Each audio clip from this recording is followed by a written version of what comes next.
Thank you very much. Thank you for the opportunity. Yeah, I must confess I'm from an urban planning background, but I've been involved in local government land issues for many years.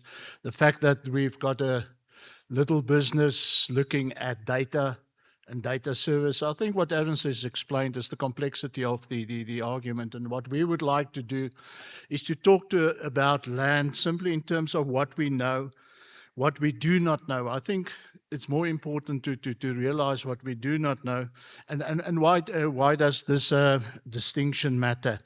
The focus is technical. I'm not going to go into the political arguments or the arguments that's already been summarized and raised. Aaron's gave a very comprehensive assessment, especially of the work that was done following the land report of 2017 and what was contained in the report in 2018, which we did. But I think that the key is that we would look at land. I'm going to highlight some of the things he mentioned, but also then try to get to the facts, see what facts we have to work with, and I think that's very important. And where's there a lot of debate, especially emotionally, on agricultural land, I would also like to touch on urban trends, tendencies that we observe. And very importantly, I think if we listen to what he said, it's the fact that when we talk about land, it's estimated, it is assumed, it is that. And that is one of the challenges. I think the big fact is that the land question becomes distorted. There are many ways in looking at land and then build arguments. I think it's the same analogy as like a human being. It's one single entity, but we look at it from different perspectives, and that becomes important. And the issue is that we might use certain facts and reduce it for certain argument's sake, and which is not valid. We've got different land use systems, and just news to everybody, government is in full control of all land in this country through the Spatial Planning and Land Use Management Act. You can't add a room to your house without government approval. You can't change the use of your land without government approval. I think that's the reality of the centralized system we're working in. And this is a subset of different arguments that we're talking about today, which was in the broader philosophy of central control, of dictating. When I started working many years ago as a young town planner, the issue of public good is in the public interest to do this, to change this use, to change that, and so on. I think it's something that is for many decades ingrained in the public discourse when we talk about land. Land being an asset, land being an economic production factor, and I think it's all got different meanings. Ownership systems, and it was alluded to how we should view ownership systems, very important, and then land registration systems and land markets. I think policy failure starts when these systems are treated as one interchangeable land category. We grab from the one to argue that point, and then we take that point and we bring it in relation to something else which is not necessarily measurable or related. I think that is important. And that is why we put emphasis on data systems. Context matters. Data created for one purpose should not be casually used for another purpose. And I think in this morning's discussions, the key is, for example, land registration. Land registration system, our deed system, our cadastral system is a very old system, very sophisticated, well developed, but it was never designed to attach race to it. We've never in our deeds or land registration system had a racial classification. That was simply to record the owner and the transaction itself, and that what it was used to. And then in 2017 land report, it was the effort, as Aaron's explained, to attach race to that. And also in terms of data being important, the last time that we looked at racial mix on land was the 2011 census, where we could establish very fine-grained who occupy land at that point in time. But that is, 15 years ago. And our 2022 census didn't go off well. The quality is doubted, and there's a lot of questions. So measuring these kind of things, we would like to measure. One ANC member of parliament explained to me what they want to know if they get in the car in Cape Town and drive to Pretoria and pass every piece of land they drive. Who owns that? Is it black land, white land, black land, whatever, and so on? That is the aim that they had, and so on. And we simply, the fact of the matter is, we cannot answer that. And I think what we should do is look at three questions. What is measured? What do we measure? As I said, when we deeds records, we measure that. If we use cadastral land parcels, land systems, we measure something very specific. And what is that data set being created to use for? Just returning to the 27 land audit and what it did not say, I think Aaron dealt with the 70% or 72% claim, which I think is largely debunked. It's one of those things, what's the saying, if you repeat a lie too often, it becomes, people start to believe it and so on. And I'm not going to deal with that. What I've listed here, I think Aaron's dealt with it, different types of ownership, which is a fact, which is very important. But if we turn to land, South Africa was initially what we called parent farms, or in Afrikaans, oerplase. That's the original farms. We have about 101,000 of them. But what's important is a subdivision of land to us, where we currently have, and I've listed it here, there's a little picture which you can see, farm portions in the country, just more than 500,000 farm portions that's registered in the deeds office.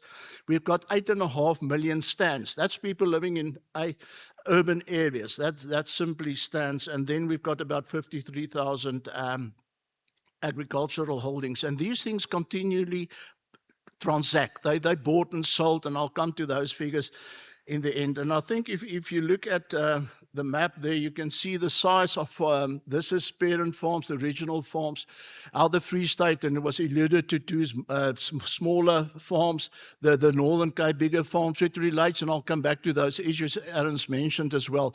So when we're talking about a lot of land records, which we've got to keep track of in the process, which is important to us.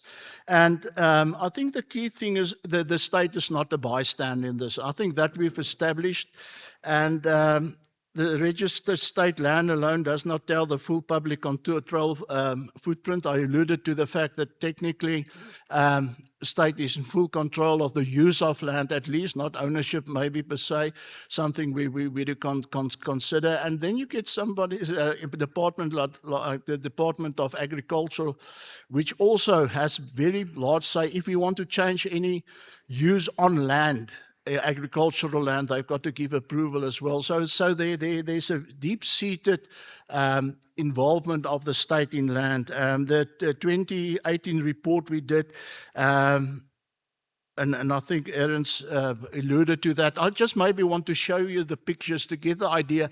And when you look at the maps that I'm going to show you now, is the fact that sorry, there they goes. That is sorry, let me just go back. That is state land, 13.3 million, which is directly registered as state land. Now, if you look at state land, that is what, in terms of title deed, you can trace back as state land, and it's quite a substantial portion. But to that, we must also add the balance of tribal land, and we must make a distinction here between tribal land, communal land, etc., because we've got a tribal system that's inherent to the South African setup, and which is important.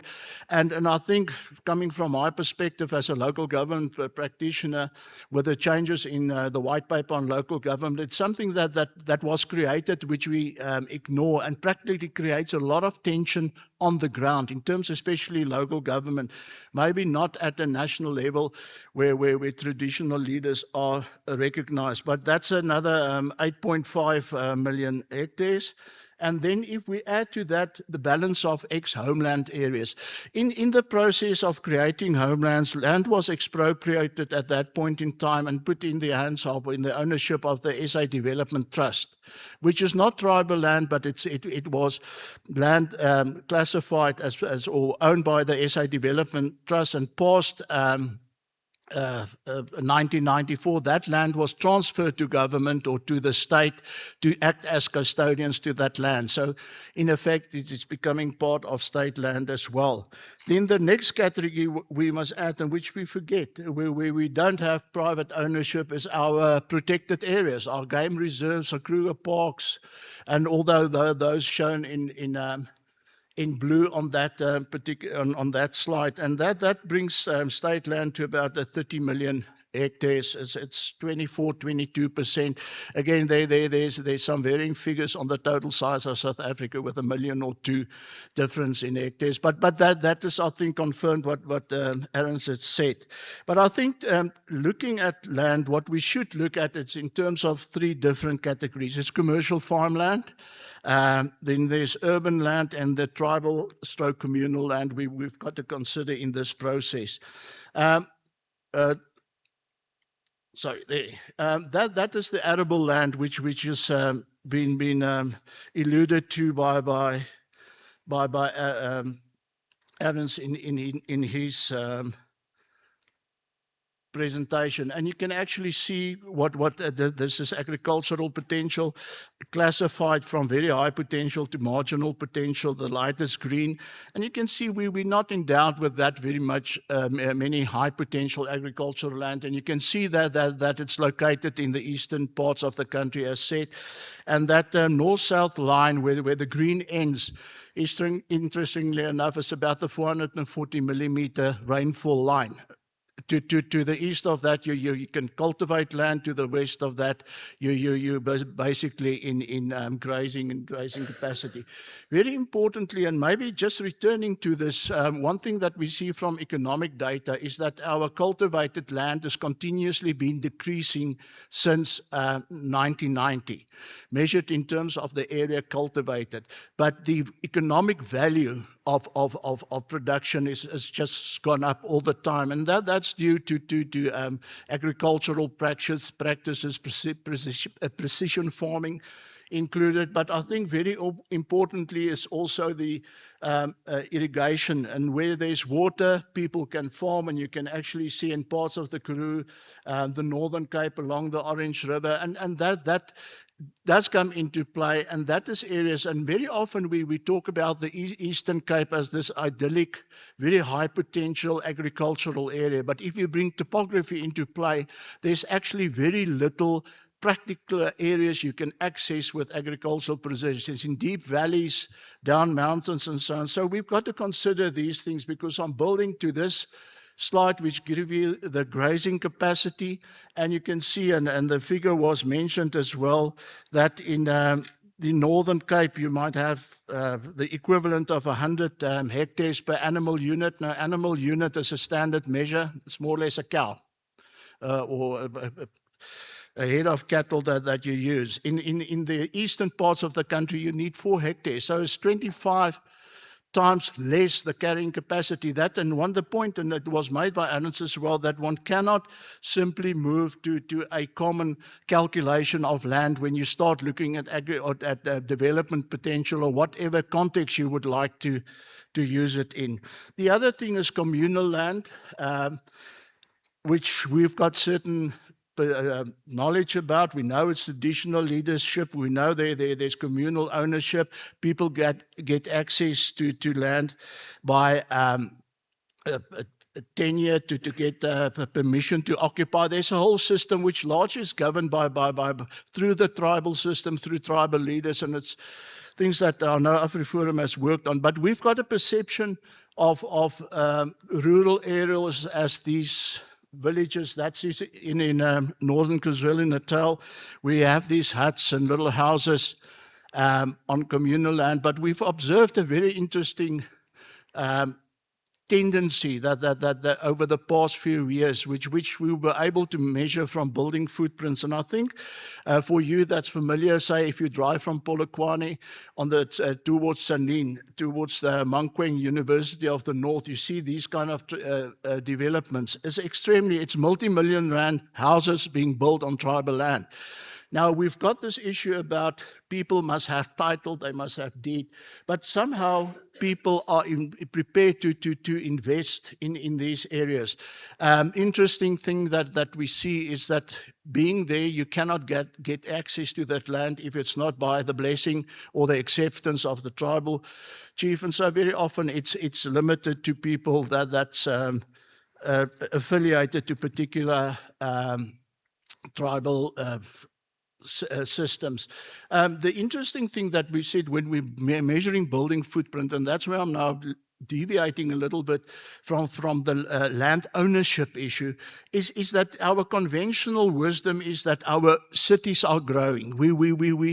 Our cities are growing. They burst out of their seams and so on. And what we've picked up by measuring the physical building footprints, the footprint of houses, of buildings between 2015 and 2022, this picture emerged.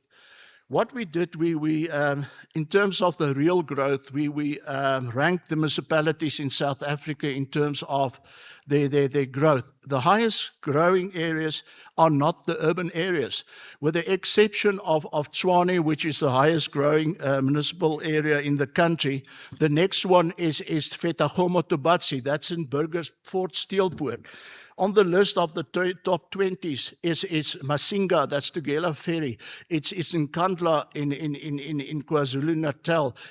It is in the Eastern Cape. And we see in the top 20 municipalities, more than 60% of the top 20 growth municipalities, more than 60% are in rural areas. So there is a strong development back to rural areas, which at least at this point in time, we can only speculate what the reasons are. I think one issue is that our measurement of urbanization, remember, when the figure was quoted of what, 60% urbanized, Stats SA measure urbanization in terms of people residing on informally proclaimed townships. Now, there are very few of the rural townships that are formally proclaimed. They measured as rural settlements, etc., although they functionally urban. Our contention is that one might be at 75%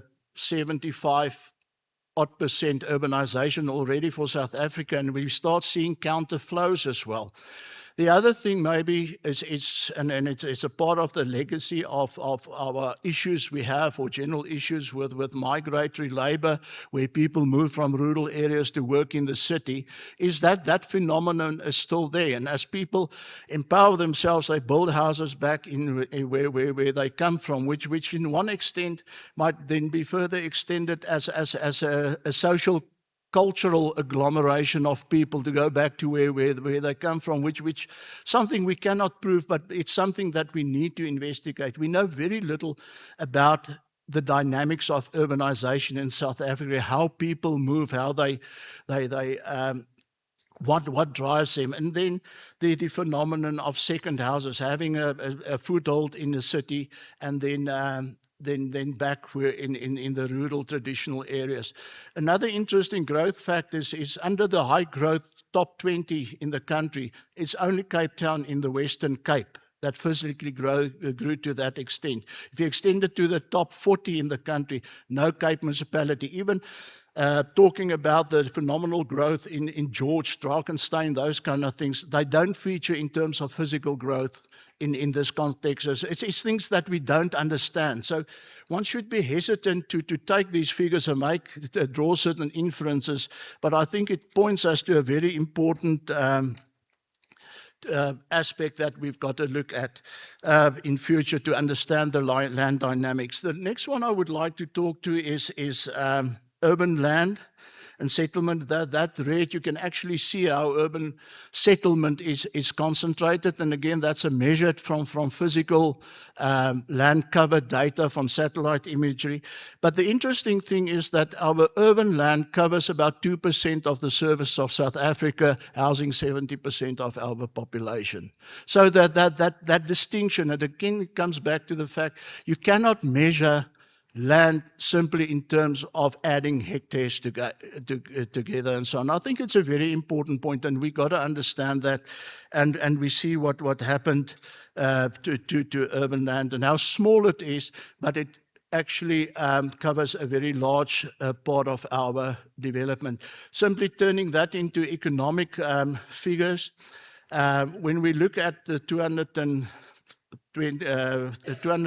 municipalities, local municipalities in South Africa, in I think about 60% of them, the agricultural asset base is bigger than the asset base of the local municipality. So agriculture hold more economic, physical assets in value than what our municipalities have in that respect. And so it just points out to the importance of agriculture in these environments and how you should view the city versus our rural areas. Another interesting figure, if you look at development, the contribution to development in terms of around in our municipal areas, we estimate, and I'm in the estimating side of things, is that about 86% of all development is private sector development. That state and local government is 10 to 14% of all development. But again, we exercise control through our land use management systems over what people can do and what they cannot do. But we're highly dependent. If the private sector doesn't get the opportunity to invest, we're killing the investment driver of the South Africa. I think that's a fact. I would like to conclude with some property sales data. Unfortunately, the text is a little bit small.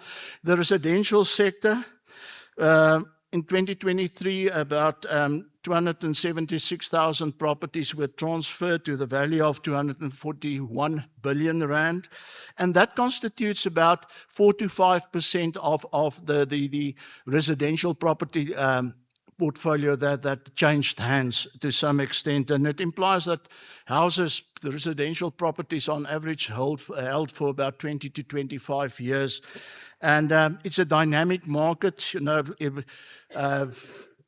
changing 4 to 5% per annum. It gives you how many years before you actually have a full change. But the key thing is, as the same with farmland, commercial farms, I would like to turn to is that it's repetitive transactions. We see transactions of areas more than 10 hectares over the last 30 years of about 200,000 hectares, or transactions that has taken place, not hectares, 84 million hectares included in that. So we can look at the volume and the size of that, but obviously transaction value 621 billion. And then it is not land that moves on from one owner to the other. It's land that's in the market and it's recirculating, changing the same land, changing owners, more or less the same volumes, the same periods that people hold land. But I think the key to that is that we've got a vibrant property sector. It's not a matter that it's with everything that we've mentioned this morning. I think the economy drives ahead. It drives ahead, being constrained, being shackled to some extent, but it's very difficult to stop it, and there's negative impacts, and I think we can kill it or restrict it to a large extent, but it also, on the other hand, demonstrate the potential that we're looking at. And maybe just as a last slide, why do property ownership matter? Simply to illustrate that, I'm showing you this little map to give you, let me see if I can get a pointer, but to that green part there, that's agricultural potential. It's moderate to high potential that we're looking at. And if you look at the center of that map, where that legend is, that is Bella Bella. If you come down on the left side of the map, it's Pienaar's Rivier, and then you get Marble Hall on the right-hand side. This is Springbok Flats we're talking about here. And we can see that black line there, that is the JS Moroka municipality. And the interesting thing, to the north of that, or outside that line, is private property held, with inside the line, it's communal land we're talking about. And if you look at the activities on the land, that is land cultivation on private land, with a cutting line where you move over to communal land. And that maybe tells us about the importance of private ownership if you want to generate economic growth, if you want to generate wealth, etc. That is the just an illustration of that. I think it is a difficult topic.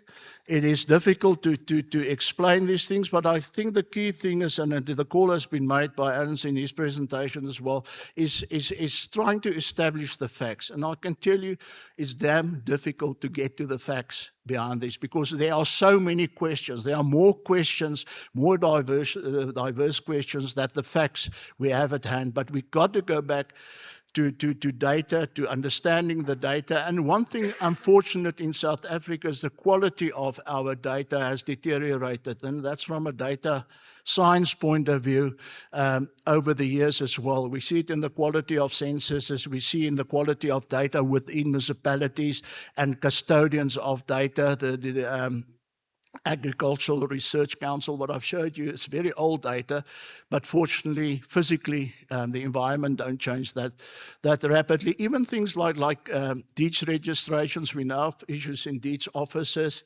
and there are anomalies, difficulties when the homelands disappeared, for example. All the deeds office of the old Bophuthatswana was transferred to Pretoria, and physically a lot of the deeds got lost in the process as well. We also see that it's the data in that respect. And then cadastre, where municipalities are supposed to register these things recorded, go through to the Surveyor General's office at Department of Land Affairs, coming back and so on.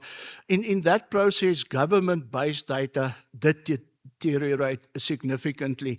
Access to data, land ownership, we try to access the detail of the land ownership data as available. The Department of Land Affairs tells you it is available, but we couldn't access it to date.